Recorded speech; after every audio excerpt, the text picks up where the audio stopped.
Yesterday was a bust. I really wanted to go live yesterday. So before we go into this one, we're going to go into this one last. I'll give you a story about this. Well, I'll give you the story later. We're going to cover this one second. Uh, right now, we'll cover Ultimates 2 for Marvel Comics in preparation for that movie, Captain Carrot, Captain Caveman. Something to do with superheroes stopping some WWE wrestler disguised as an alien from another planet who gets a glove and decides to wipe out reality and life, half of life. I don't know. So, my story on Marvel Comics was that I didn't collect Marvel Comics until the late 80s, early 90s, when I heard of Spider Man versus Venom. Actually, the Secret Wars I got into a little bit. I watched the cartoons, the Spider Man 60s cartoons, the 70s, 80s, some of the X Men cartoons from Fox. But I started collecting the Spider Man comic books a little bit, but I had no real understanding of what the fuck was going on. Nothing. So I would just kind of be like bored of it.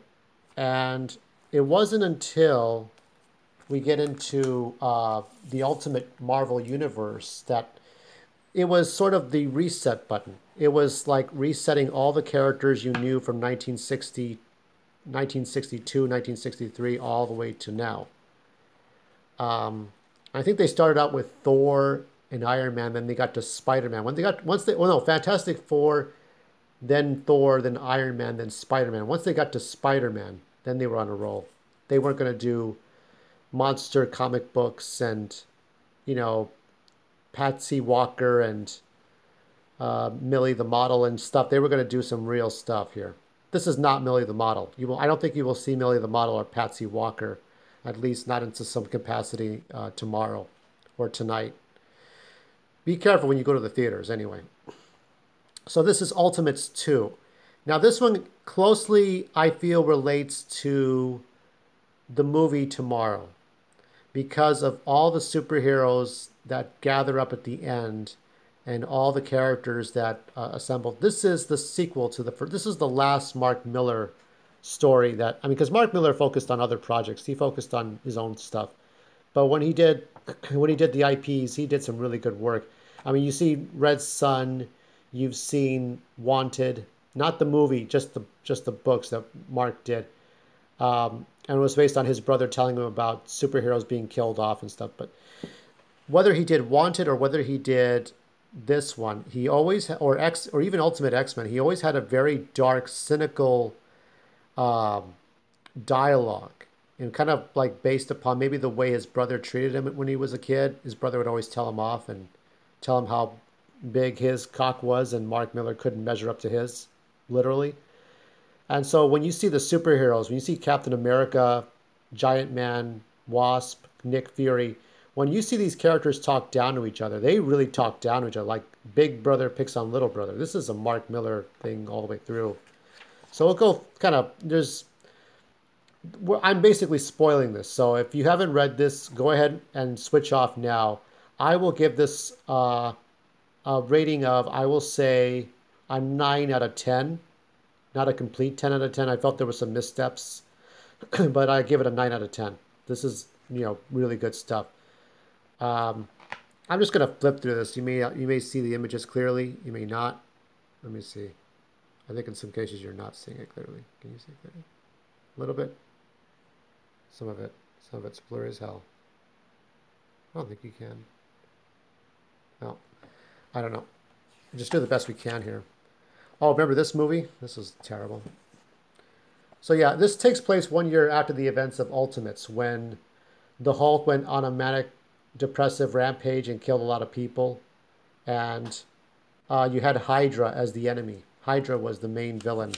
Not as inspiring as the ones here. Let me see what else we got. So the biggest complaint in this world, in this almost realistic world, was that everybody's upset that the Ultimates are going to other countries and telling other countries how to go fuck themselves. They're going to the Middle East. They're going to other countries. They're going to Asia. They're going to Russia.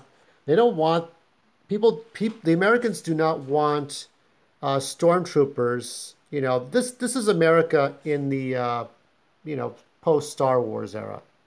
They don't want people telling them how to do their business. It's really. Let me see if I can get a little better. See if we can get a little better on this. We're gonna get a tighter focus. Maybe not. It's hard to get a real focus on this stuff. It is blurry. I'm not here to really show you exactly what's going on in the comic book, but if you can see the images, that's fine. I'm not worried about it right now.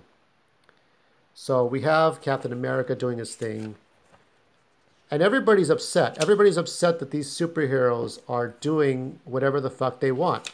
I mean, Captain America's barging in and just, you know, okay, I'll save you kids, you know. Everybody's all right. Everybody's fine. All right, I'm going to take down these motherfucking terrorists. So he's trying to be the action hero. He's trying to be Charles Bronson with the Captain America flag, with the stars and the stripes. And we get people coming home. It's like we got North Korean refugees coming home. They were kidnapped and now they're saved. We get some news play, I guess, with Larry King and some other people. David Letterman appears later on. So there's all this stuff. Oh, yes, here's the low light of this that never really plays itself out throughout the entire series. It's basically the Wasp and Captain America having a relationship, but you know, her problem is that I keep picturing her being Asian because I think she's supposed to be Asian in the Ultimate series, but she's very like, I'm not into stuff that was like 5 years ago. I'm into stuff that's cool. She represents corporate America. She would get on her knees and suck the cock of corporate America. Corporate America being Facebook, Snapchat, Hota Kotb, and whatever her name is, the one on the Today Show. Kathy Lee. She loves all the cool stuff. She loves Kathleen Kennedy, and so she's into the today stuff, you know, and Captain America is living in the past. So that relationship is bonkers. I love this. This is one of the highlights. This is, of course, the Triskelion with all the ships on it. And we get some more about Hank Pym and Bruce Banner. Now pay attention to this. Oh, this is a great game right here. Pay attention to this relationship because it's really good. It builds up to a tension in issue number 3. We have, so if you remember in Ultimates 1, Hank Pym beat up his wife. He beat the crap. I mean, he beat the living snot out of Janet Pym. What a fun Hulk. What is it? What is it called? The Giant Man versus the Wasp, or Ant-Man versus Wasp. And so he beats up his wife, and then I don't know what he was doing, serving time, or he was just ejected from the team. And then now he's hiding as Ant-Man when he was Giant Man. So because Giant Man's a wife beater, now he's Ant-Man, and he's kind of hiding around the Triskelion. So there's tensions already. Iron Man drinks a lot. Thor does his own thing. Maybe he supports America. Maybe he doesn't. He doesn't like, you know, the thief in chief, as somebody else says. But now we get into Thor, and he's going to the restaurant. He's pretty much, he meets Volstagg, or he thinks he meets Volstagg. But as we learn, that's not exactly true. Somebody, I won't say who that is, but somebody's been kind of pulling the strings, making Thor see something that's not there. And this to me it's bonkers. You know, it's just something I wasn't sure about. I said, this might be something, but is it anything? And so we see, you know, little clues, little hints. We might see some cameos of people that may or may not have contributed to the Marvel Universe. But all kinds of stuff is happening. We get reunions, we get handshakes, meeting the president. Yeah, so all of this is 1 year after Ultimates 1 and, you know, this stuff. Oh, but here at the end of this, of course, they reveal that they know that the Hulk and Bruce Banner are one and the same. That goes into this one. So this whole thing is about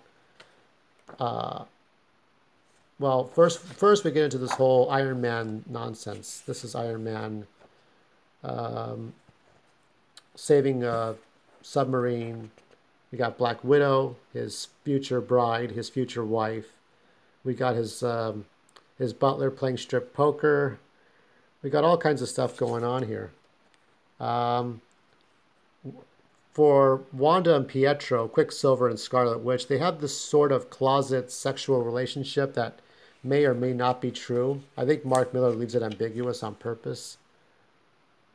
But yeah, I mean, this is the same ones from the Ultimate X-Men, so in case you're wondering.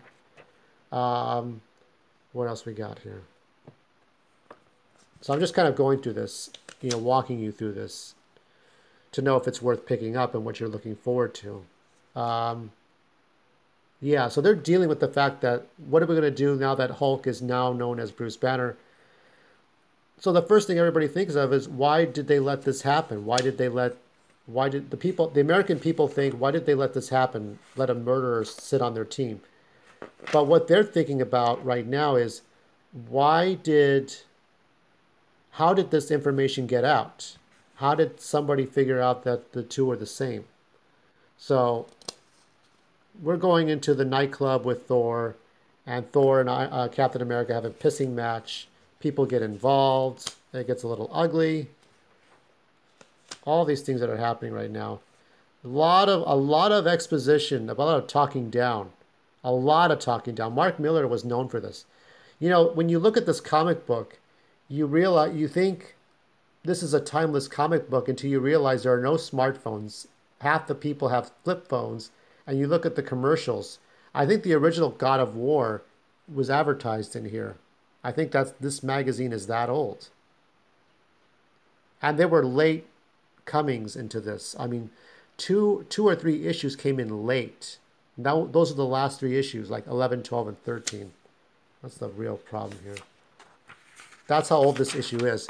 This is Jack 3. Jack and Daxter 3. That's how old this thing is. So right now you got Bruce Banner.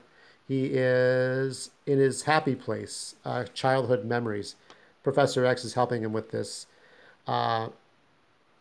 It's something he needs to do to kind of deal with the fact that he may turn into the Hulk. He may not. Got Ratchet and Clank here. We got the Hulk again. We got more Professor Xavier. So everybody's worried. We got Hank Pym and Bruce Banner talking about, inventions and ideas, and maybe Bruce Banner would like to forward some of his ideas to Hank Pym, and they're talking about how this whole team is falling apart. Nick Fury doesn't know what to think of all that, but it can't be good. But we all know what this all builds to, which is the trial of the Hulk, and the trial of the Hulk takes all these heroes and has to do the unthinkable, which is to kill the poor bastard.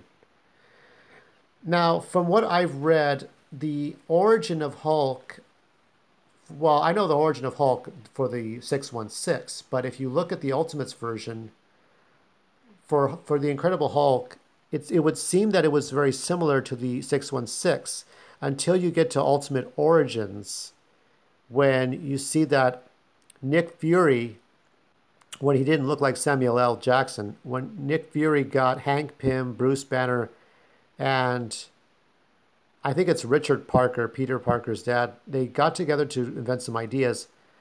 Bruce Banner put the super soldier serum into his body too quickly, and then he became the Hulk and killed his parents, killed Peter Parker's parents.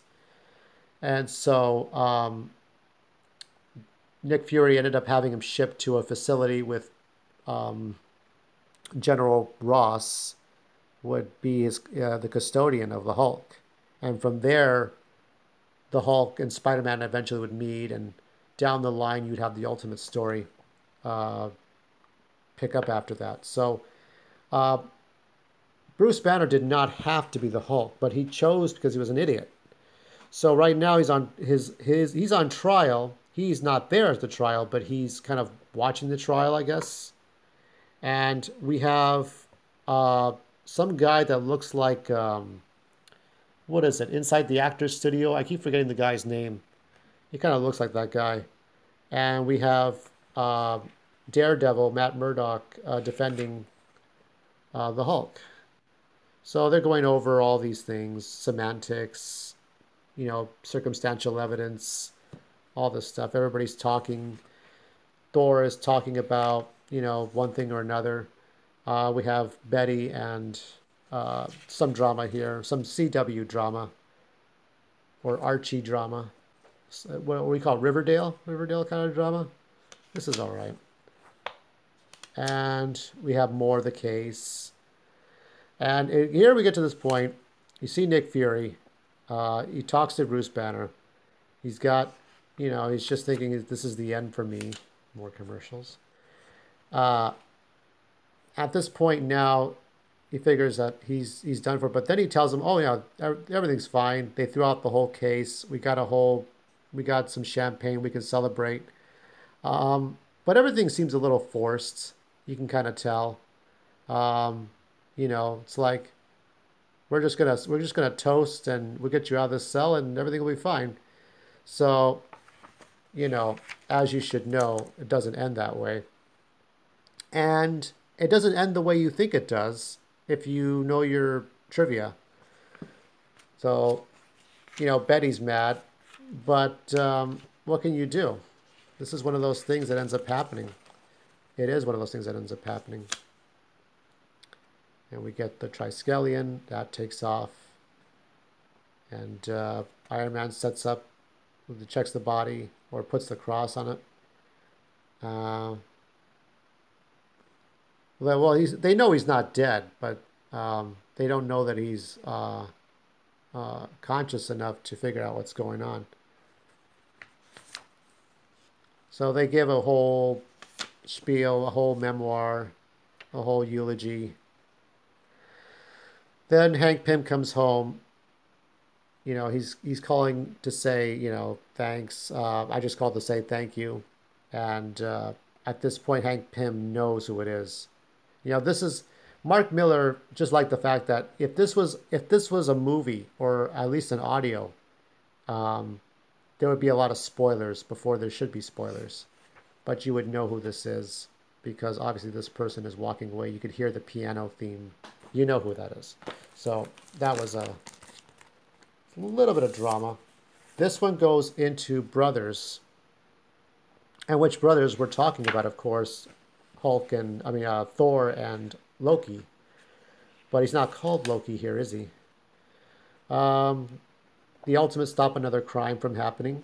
They do this sometimes. Here we got David Letterman, or what's supposed to be David Letterman. We got Oprah. We've got all this kind of media fanfare going on. We got another sort of tension between Captain America and the Wasp. I do not see a relationship ever happening. If it ever happened in the future of this Ultimate Universe, from this point to the end, I wouldn't believe it. We got Jarvis and either they're all butlers or they're all millionaires. I like to imagine that these are all butlers, like Alfred the butler and that Cadbury the butler from Richie Rich, and they're all just sitting around having a nice talk. I just kind of think about that, like these old people here in the tobacco industry, but they're still around. So you have Black Widow in an Iron Man suit. She was going to call herself the Iron Maiden or such, but she calls herself, I guess, Black Widow, Iron Man 2, or Iron Woman. I don't know. And of course, here Tony is in love with Black Widow. I think he just wants to just screw her as many times as possible and turn that into a marriage. Clearly, he's not thinking straight. It must be the kryptonite from that other universe, because he's got like a few million people to paid him $100 a head to spell out, "Will you marry me?" He loves her so much, he wants to marry her. So I don't know why. It's just so ridiculous. And who could see them together? Who could see them together? Who could see Captain America and Wasp together? Who could see these two together? So that's how that one ends. We got Thor. Now, Thor has been a very big opponent of the Ultimate stepping onto foreign territory. and telling other people how to go fuck themselves. Here, what he's doing, oh, I got one person watching and one person getting bored. Here he is going to Italy to stop the police from stepping over peaceful American protesters like stormtroopers. So is this person, is Thor being a hypocrite or not? I think that's up to the reader to decide, because at this point Thor is just, he sees the lesser person. He's trying to be like Robin Hood. He sees that there are people who are vulnerable and being picked on, and he goes and helps those people. It doesn't matter. He just helps whoever needs to be helped. And meanwhile, he's claiming about his Norse mythology and where he comes from, where Odin's son comes from, where all these people come from. And that's what this is right now. So this, oh yes, this is Hawkeye and his wife and kids. Pay very close attention to that if you haven't read the story. We got Captain Britain and his musty troops. We've got Gunnar Goldman, or if you know him better as Loki. Now, what does this guy talk about? He talks about his brother being Thorleif, being insane, and not really, not being the Norse god of mythology. He's not really Thor. He's just some guy who thinks he's Thor. You know, he's just a volunteer at the hospital. What can you do? He's a lunatic, but we love him. I love him anyway. He's my brother, right? So he explains that all the stuff that he has, the hammer, the suit, every single thing is from technology that Gunnar Goldman made. But it's all bullshit, of course, because, I mean, everybody believes this, right? Jan doesn't, Jan, you know, everybody's like, okay, yeah, of course, Gunnar Goldman must be telling the truth because that's the way it is. We go to Norway, ironic, big shocker, right? I think that's the girl he met at the nightclub, and so Thor tells everybody, you know, you got to get the fuck out of here because shit's gonna go down in a few minutes. And he tells Nick Fury, he looks up at the spy cameras, the satellite cameras, and says, look, you know, let my people go. You're pissing matches with me. You have a problem with me. Let's get this done. So Nick Fury lets everybody, you know, scramble out of there. And then they start to have this fight. Mark Miller is, I don't know if it's Mark Miller or if it's, I'm trying to say it's Brian Hitch doing this, but Brian Hitch is known for like doing this big art. And we get into 6. Now I'm just going to go over 6 really quick because it's more of a distraction than it is continuing the story. Actually, wait a minute. Before I go into 6, we have 5. I forget I have both issues on one card stock. So 5 wraps up the whole thing with Thor. And we have this nicely made transition. Here's Thor's girlfriend, and they're all waiting. They all want to do something. Thor is getting his ass handed to him by Captain America, by, what is that, Flamethrower? That's a neat, it reminds me of Earth X or Kingdom Come a little bit. You got Captain Britain on the way. You've got Iron Man. You got Quicksilver and Hawkeye. You've got all these things going on. You got Wasp. Do not watch this movie ever. And let's see what else you got.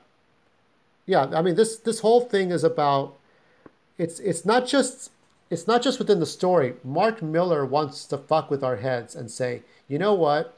The ultimate universe, the ultimate Marvel universe is about people being less remarkable than what they are. The people in the Marvel universe are not remarkable people. They're not the holier than thou people you see in the 616. So therefore, Thor may be a fraud. So don't believe in anything that's going on. And I almost believed it too because I stopped collecting for a couple of months before I realized what was going on. And I went back to collecting again. That's okay. But Mark Miller had me fooled. So I believed that Thor was not really the guy he was supposed to be. He was an imposter. Because the way Mark wrote these characters, they always were fighting each other. I mean, in the first 3 or 4 issues, they were making fun of Bruce Banner and comparing him to some cartoon character or something like that. And they didn't care about Bruce's feelings at all. They were hazing and bullying the poor bastard within the first couple 2 or 3 issues. So what was that all about? So all this fight's going on. He's lost his hair. All this is happening. All this is happening. More fighting. Lots more fighting. He's really upset because he believes, he knows he's the right superhero. He knows he's not an imposter. He knows he's not a fraud. But everybody's trying to get at him. Captain America's doing something here. You know, it's ridiculous.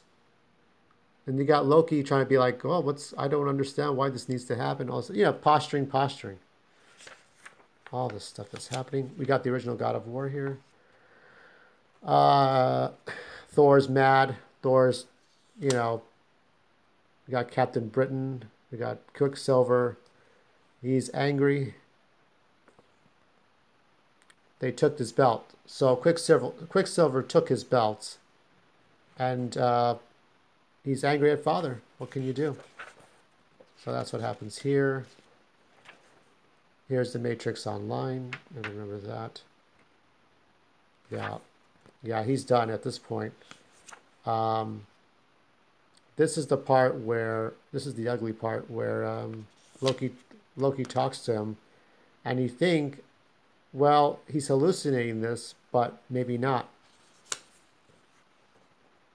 I mean, if there's nobody there, there's nobody there.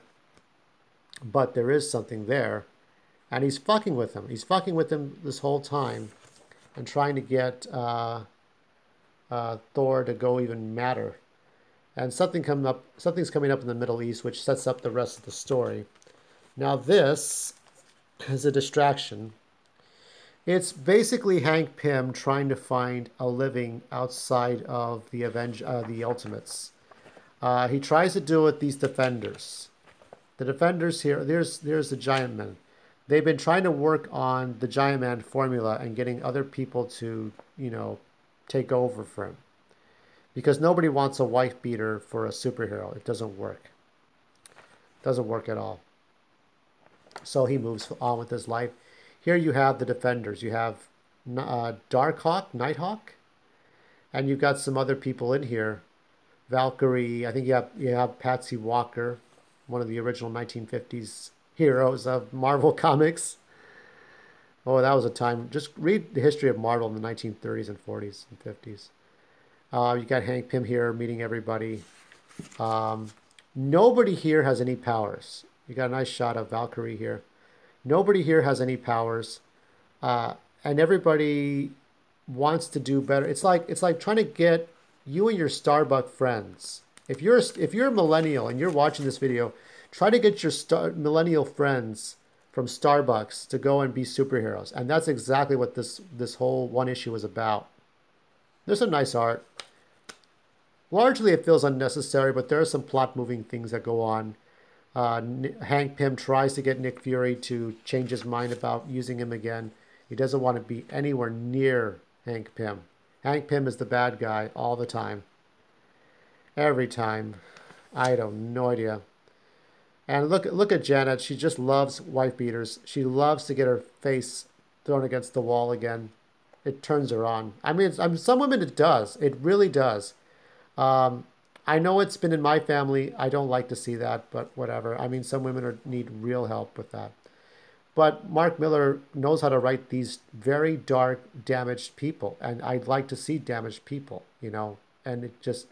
If I see holier than thou perfect people, I know it's Jack Kirby-ish or Stan Lee-ish, but it's like, how do I relate to that? It's, you know, it might be great, might be your parents' time, your grandparents' time, but there were wife beaters back in those days, back in 1960s. So Captain America's telling him to go fuck off. We get more of the Defenders.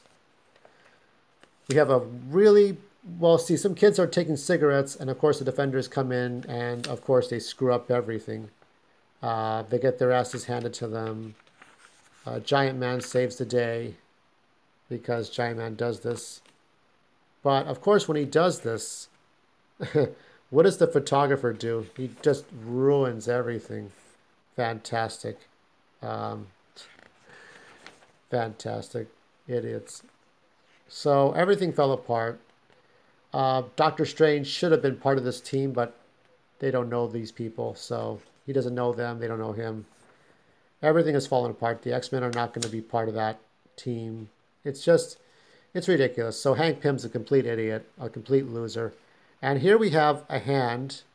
We should know who this hand is. If we were watching this on TV, the voice would give it away. Her voice would give it away. Okay. So that's that one. 7. They've turned on Hank Pym. They turned on Thor. Then they turned on Captain America. And this was the part where here we have more of the Giant Men. I'll go to the really important. They're doing some more good deeds. This is where they step. This is where they go to the Middle East and they take out the nuclear facility. They launch planes. They bomb stuff. You got the Giant Men in here, right? And they're doing their thing. I don't know what this card insert is for, but it does block this nice art. And here we got Iron Man, we got Captain Britain, we got some of the other heroes. They go in and take care of business, and here is the most disturbing picture you could ever see. Well, this isn't yet, but this is kind of leading up to it. Actually, this is it. So you see Scarlet Witch, she's taking all the nuclear weapons and throwing them up into the air. And getting. This is what Superman did in Superman 4, The Quest for Peace. It was just not acceptable. Here we got some tension. This kid's mad dogging him. He's telling him to move his ass. He doesn't want to do that. This leads to something, of course. We got Thor's innocent. Everybody's turned against Thor. Everybody's turned against Hank Pym. Bruce Banner is supposed to be dead, and the whole thing has fallen apart. This is in some ways this is better than Civil War, the cinematic version, and this is better than Infinity War because the team has fallen apart. And look at this. You got the wife beater and the battered wife talking to each other, flirting with each other. This is disturbing. So everything has fallen apart. Captain America and Wasp aren't going to get it on, for those who were really shipping that. And it's just, what is going on, right? That's just the thing. And here you got lovely wife, right? A beautiful woman. Brian Hitch does all right with this. And what's going to happen is she dies. Everybody dies except for one person. And this is like, I forget the guy's name, Jeremy something. Jeremy Renner? Renner? Jeremy Renner plays Hawkeye in the movies. This guy kind of reminds me of the guy from Memento. The one who played the boss in Bad Boys. Okay? Like, if you thought of him as Hawkeye, or maybe Peter Weller when he was 20. If you got Peter Weller when he was in his late 20s and shaved his head a bit, that would be Hawkeye. That's who I think of different actors. I don't think of Scarlett Johansson as Black Widow when I'm reading these comic books. I think of somebody else. Maybe like Tracy Lords with short hair. Somebody just really immoral. This gets bad. This is part 8, of course. This is we haven't turned on Captain America yet, I think. Let me see what's going on here. Yeah, they're having a disagreement. He doesn't want to talk to her. That's what, he's angry with Jan. Captain America doesn't like Jan, so he's done talking to her.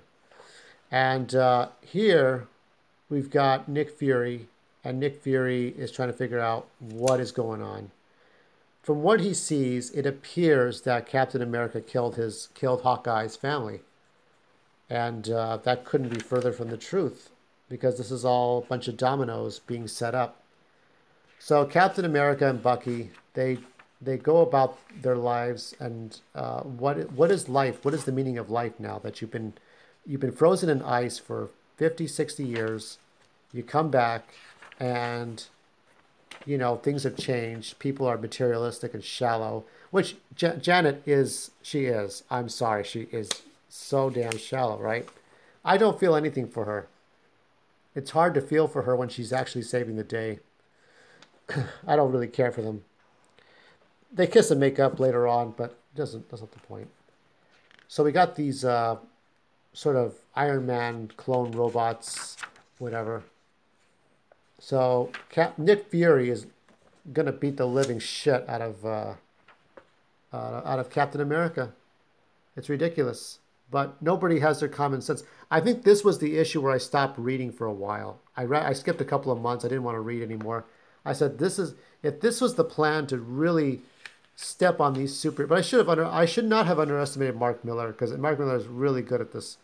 But damn, I thought this was going to go in a very bad direction where nothing was going to get resolved, right? Just ridiculous. Here's a commercial for a flip phone. Just pirates. So yeah, Captain America's upset. Nick Fury has to stop him from reaching the helicopter.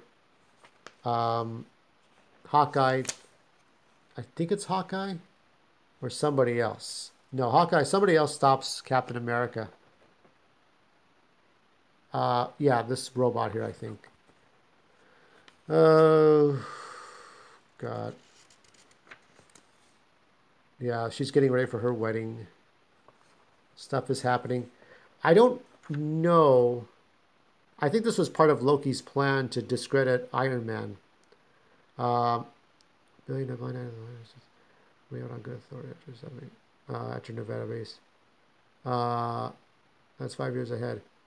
I'm not sure what was this all about. I don't think there was any resolution to this particular part, whether this was Loki's work or if this was something else. We know that he had always planned to start his own Avengers initiative, but all this stuff going on. Yeah, this is sad. And it's right in front of his memorial, too. So going into the last 3 issues. If you're watching, chances are you're watching this preempted. There's nobody watching this right now. But if you're watching this preempted, you can skip to minute 50 or so. When you get to the 50-minute mark, you can get to the Infinity. We're going to get into Infinity Gauntlet. But I'm going over the last of this stuff. Hawkeye is being held hostage. But, Hawkeye's a badass. He's not going to let anybody fuck with him. So, we get into this sort of... Now we're setting up the dominoes. This is the point now where everything starts to turn around. You got husband and wife. They're fooling around, of course. This is how it is. And then we got, the dominoes starting here. Like, what's going to happen here? What's going to happen? Everybody's suspicious. When Captain America gets arrested, like, what can you do? That's the symbolism of America, and now it's being betrayed. Now they're destroying the Triskelion. They're destroying the Triskelion, I think. Yeah, this is it. This is the moment of destruction. Yeah, the Triskelion, the helicarriers have fallen on top of it.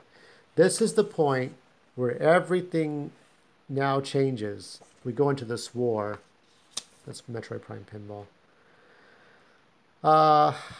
This is where everything goes sour, because what you are now seeing is that these two are not going to like each other.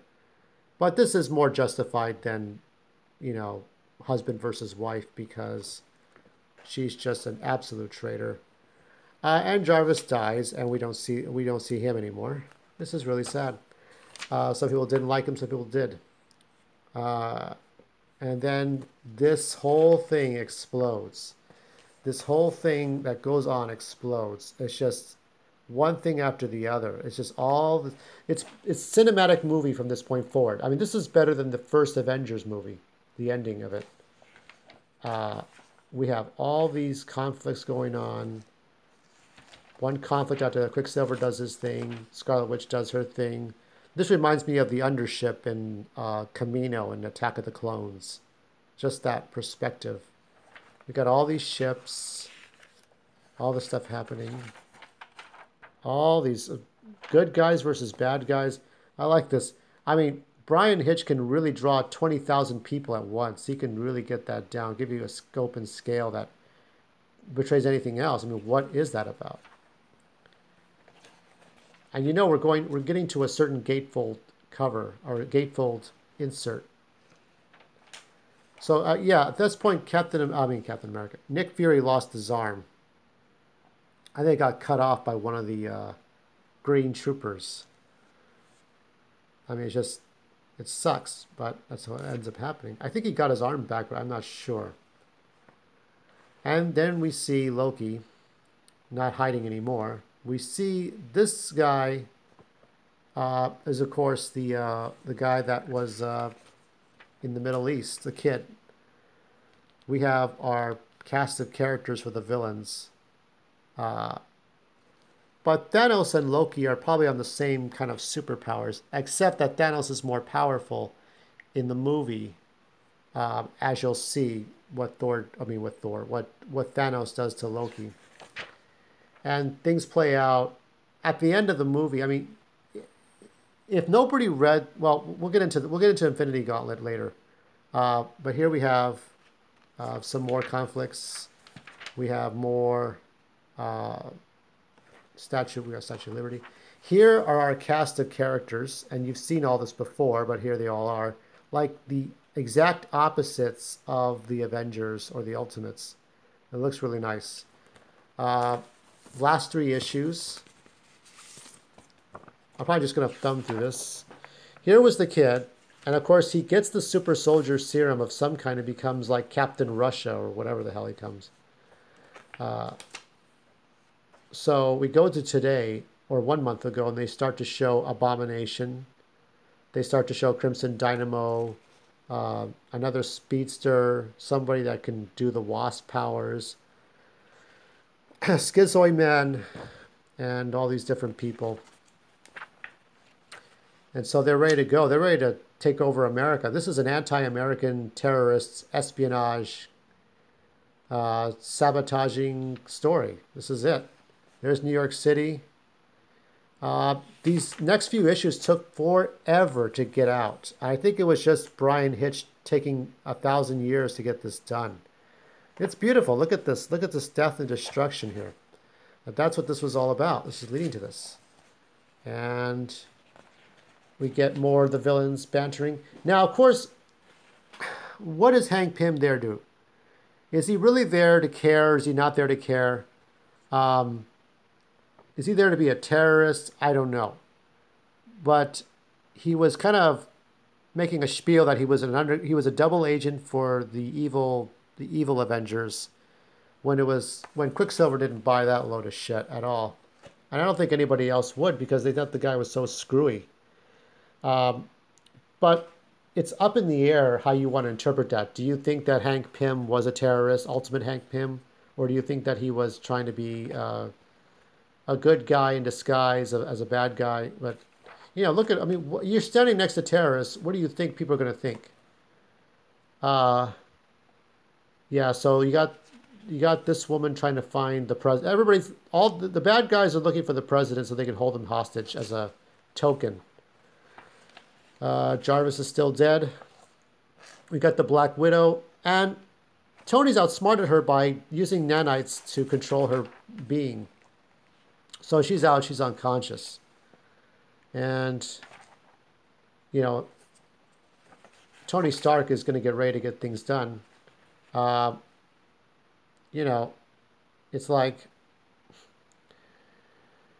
left his fingernails. Yeah, he's going to use his fingernails to get out. And we get more action.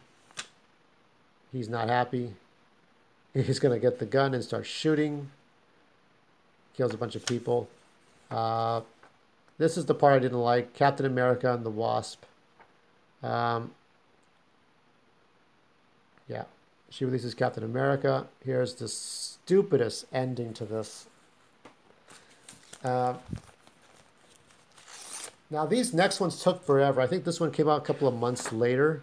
I'm not sure. This was July. Let me see. This was July. And number 10 was March. Yeah. So after March, I think it's just started taking... So you waited almost a whole season for this one. A whole season for Ultimates 211.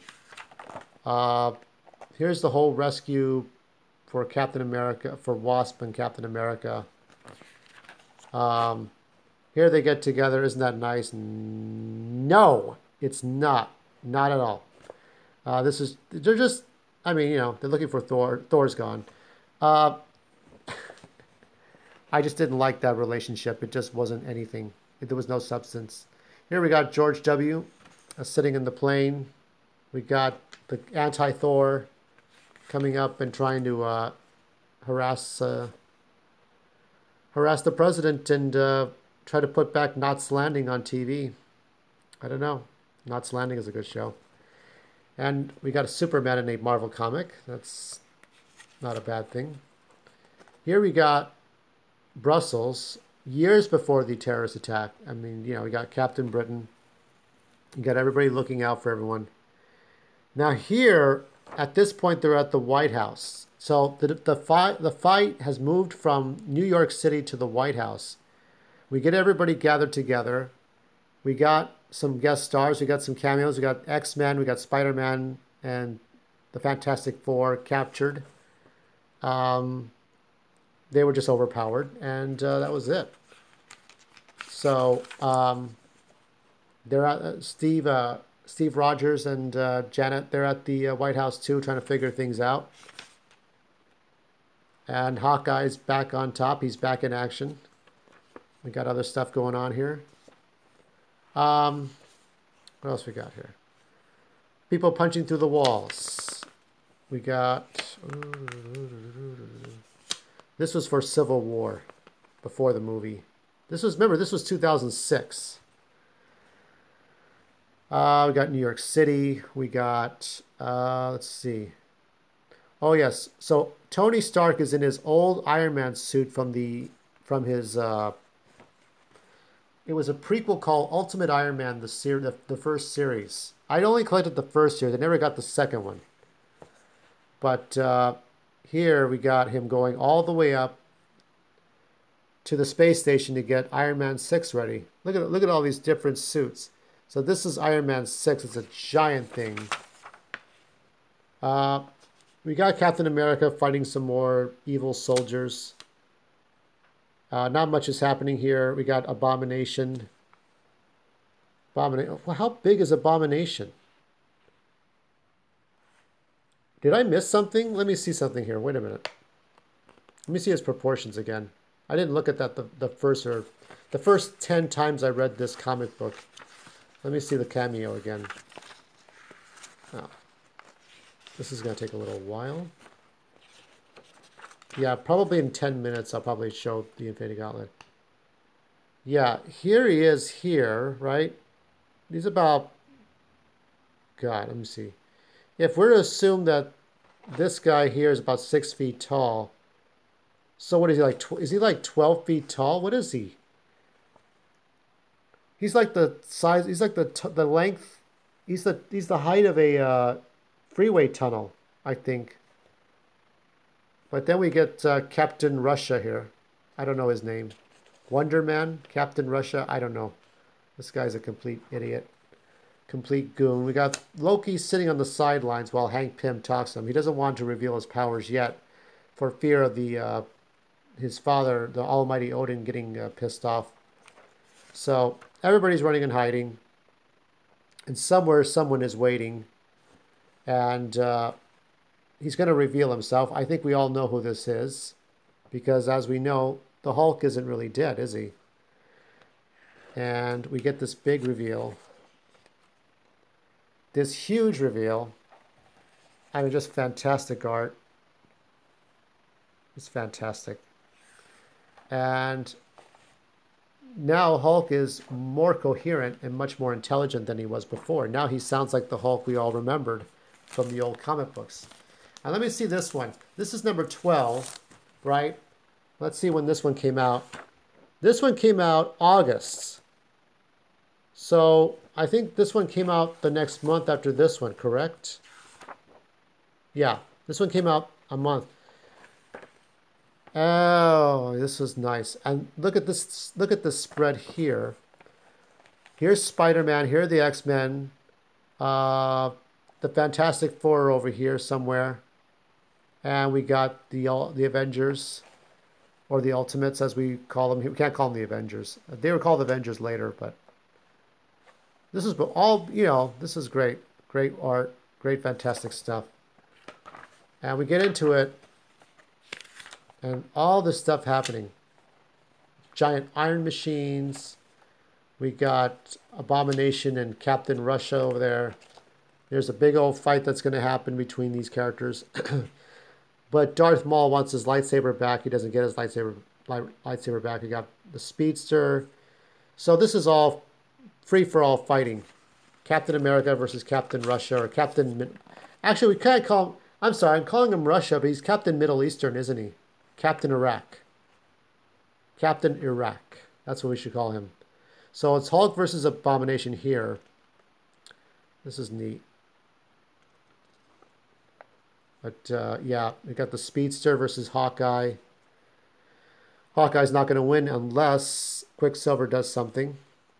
And we got Quicksilver versus this female Speedster, and of course, she doesn't win. That's that. You know, so we got more fights, more versus fights, more fighting. We got Nick Fury and we got Betty Ross. I don't know if they're supposed to be together or not. I kind of hope not, because I mean, you know, I think Bruce Banner and Betty Ross, they deserve to be together. I don't know if they ever got together. I never read the rest of the Ultimate Universe. And we got the Bug Girl versus Wasp. We got Captain Britain getting in the way and saving the day, I guess. We got more of these fights, more fighting, more of the same. You got Janet Pym as the giant woman. Yeah, I don't know, just kind of looking at stuff. Crimson Dynamo. You got all these things happening. Thanos was introduced in the Ultimate Marvel Universe, but as in Captain America and Fantastic Four stories only. And he was a less than remarkable god-like person. He was just some guy. Here's Iron Man 6. Giant thing. It steps on everything. The massive scale of these things. Hulk takes out Abomination. That wasn't too hard. More fighting, more fighting, more fighting. More fighting going on. Here's some cool acrobatics between Captain America and Captain Iraq. More stuff, more stuff. More things going on. This was before SJWs and Millennials. More stuff, more stuff. And I think he took out his hands. Or no, you know who? The Hulk took out his hands. Cut his hands off. Captain America puts him out of his misery, just like Obi-Wan Kenobi put out that Axelay, I think it was called, in episode 2. And we got the end of that. We got more fighting. We got the Thing. We got Spider-Man over here. We got the X-Men over here. Just a lot of great panoramic shots. Just these big shots, big establishing things. Maybe that's why it took so long. We got Loki hovering above everyone here. So now Loki's decided to reveal himself. He's no longer Gunnar Goldman. He's just Loki, the evil, craptacular bastard. Scarlet Witch comes out of nowhere. Scarlet Witch summons Thor. And Thor is ready to stop whatever he's doing. This is the final issue. This issue from August 2006, and I know this one came late. It was the last time I was at Frankensons. This came out February 2007. So actually, it came out 2 months earlier than that. I think it came out in December, if you go back 2 months, because that's when the issues really come out. So you had to wait, but let's just say the months are right. So you had to wait 5 or 6, like a whole half a year. You had to wait 6 months to get this damn issue out. And that was just ridiculous. And I'll show you the panoramic shot. Here's everyone. Everyone. This is what superheroics are all about. This is it. I just wish Wasp could learn to be a better person. So you got Thor versus Loki. We think we're being tricked again, but we're not. Thor knows better. He tries to kill Loki. That doesn't work, of course, because Loki's sharper than that. And he turns into a dragon just to punish Thor. It's ridiculous. We go into Loki floating up to the sky, doing some more bullshit. We got some angry, ugly monsters. I mean, these things. What are these things? We got some giant wolves. Just darkness, darkness. Just like giant vermin. Just everywhere. It's just, this is where things go really bad for the Ultimates. And here, no, this isn't it. No, this isn't it. I'm sorry, this is not it. Here we got serpents, giant serpents, Thor versus Loki. But Thor didn't come by himself. Now he's going to out-trick the trickster, you see. You got to outsmart him. The only way to beat the game is to not play, right? Here comes the Rainbow Spectrum. And this is it. This is the moment everybody knows Thor is the Thor. Very similar to the 616 counterpart. It is Thor. It is Asgard. It is the heroes. It is the gods. This is the moment everything changes for Thor and the Ultimates becoming the Avengers. This is it. And I'm going to have to show you this one very carefully because it is not possible to show you the entire panorama. This is where I'm going to have to take off the camera phone for a moment and show you. Just look at this beautiful piece. Everything, the detail. You got Hulk here, right? You've got Captain America right here. You got the giant wolves. You've got Hawkeye. There's a Hulk advertisement. We'll get to the other half in a minute. Okay. This is a nice shot. There's Quicksilver right there. It's like Where's Waldo? It's like you're finding all these things. And then Hawkeye is taking on other characters, and here we have another 4 pages. And let's take a look at that right now. I mean, you cannot duplicate the final battle in Avengers Infinity War in a comic book the way you would like to see it, except in this comic book. This one. This is how you show a final battle to match the intensity and scale and scope of what happens in Avengers Infinity War. This is it. Look, there's Wasp and there's Scarlet Witch. There's more Quicksilver because he's everywhere at once. We've got Nick Fury and Betty, or Betsy Ross, we call her Betsy Ross. And we've got Thor. So this whole thing, look, he's trying to trick, Loki's trying to outsmart him, but it's not going to work. Thor is too powerful. Look at this. For those of you who saw my channel live and you clicked out, shame on you. You get this for that, because now you missed out on this. This is a nice panoramic cover, the longest beautiful panoramic cover of a superhero battle in the history of anything. This is it. This whole 8-page gatefold thing. And let me put this back here if I don't want to damage it. So we have this whole fight. We have the Asgardians. We have the gods versus the demons. And Thor's had enough. And he sends Loki back to the hell he's coming from. I think he was in the room without doors, and then he came back out.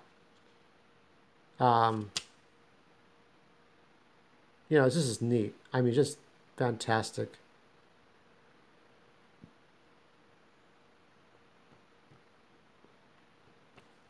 This is so neat. I'm just reveling it in. I'm sorry. I was looking at it at an advertisement for an old game. This is based on the trading card game. Did anybody play this, by the way? I don't know. I was just looking at that. Look at this. This is neat. Victory. This is it. I mean, this was the ending that everybody waited for when we waited 6 months for this damn comic book to end. So this is it. I mean, Mark Miller put these characters in the ideal spot. We got Spider-Man talking to Captain Britain. We've got the X-Men kind of saying, hey, what's up? What's going on? You know, making small talk. Cyclops is talking to, I think, Reed Richards. We got all the different heroes here. So, Reed Richards said, just relax. You're going to turn gray. Just have a Bollinger. Have a mellow yellow. Have a Yoo-hoo. Do something, because, you got to celebrate. So look at all the Norse gods. This was it. This was the end. Maybe Janet Pym will become a nicer person once Thor has his way with her. Maybe I could probably ship this relationship, but not Captain America. She's just stupid. But you got Wanda flirting with the Ultron robots.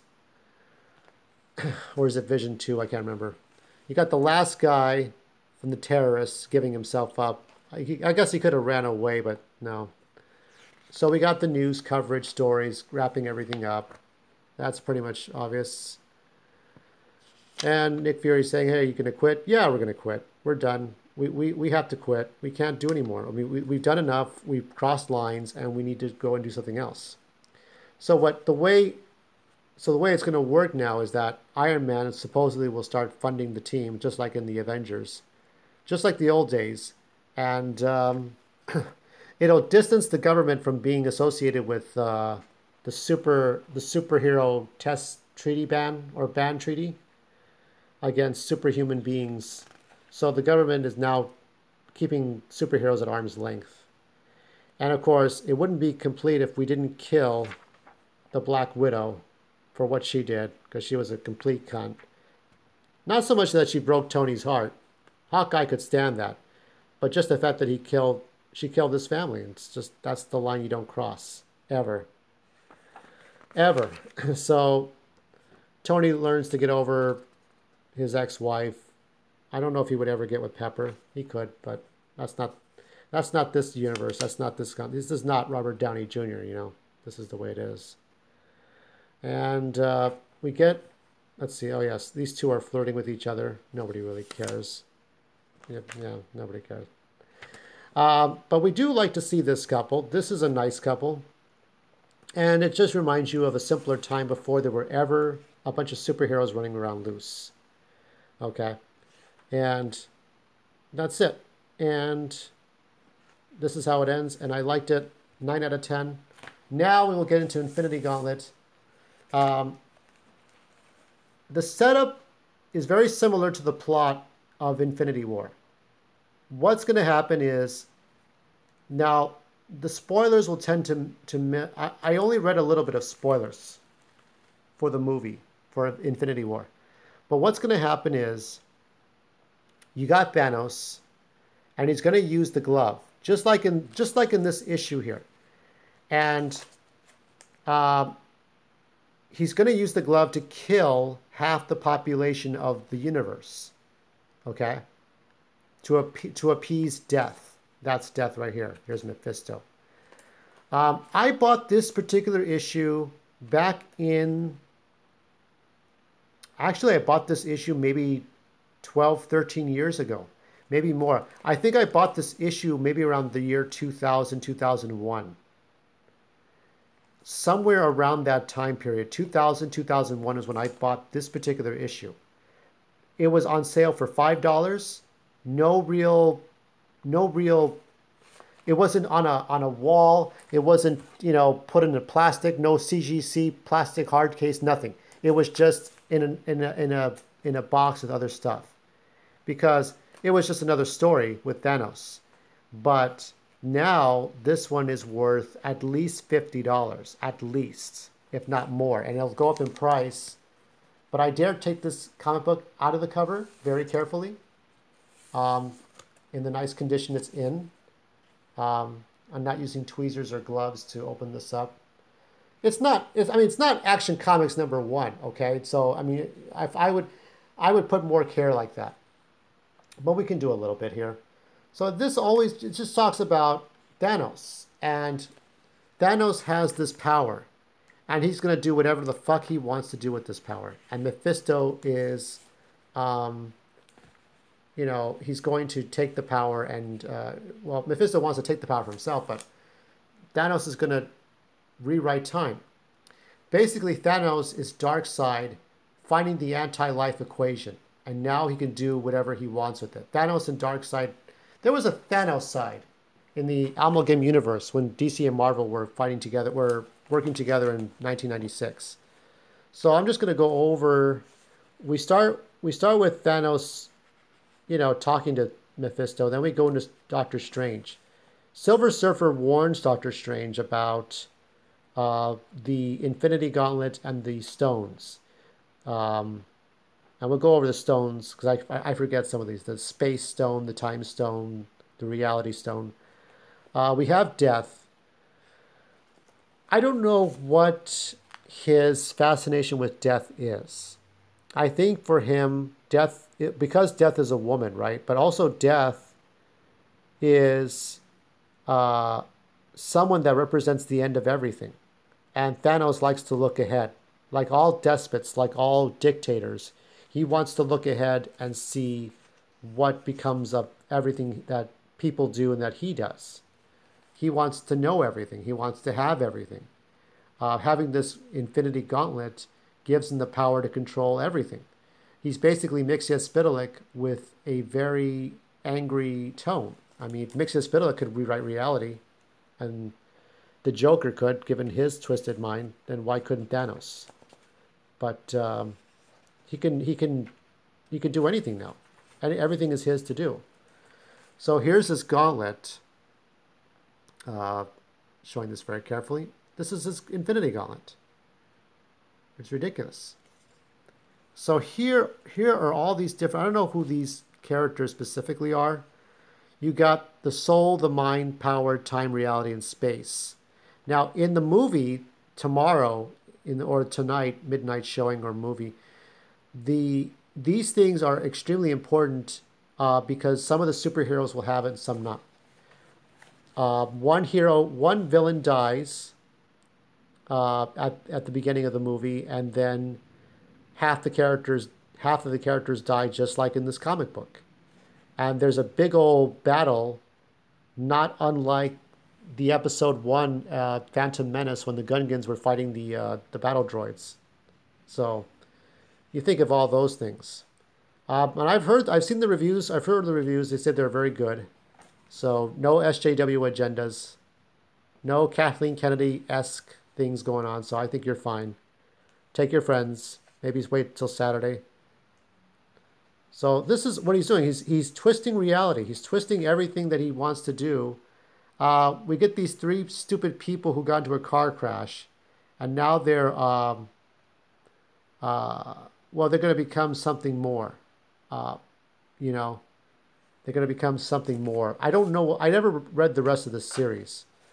You had Silver Surfer and the Destroyer go up against Thanos and lost. I don't know who the Destroyer is.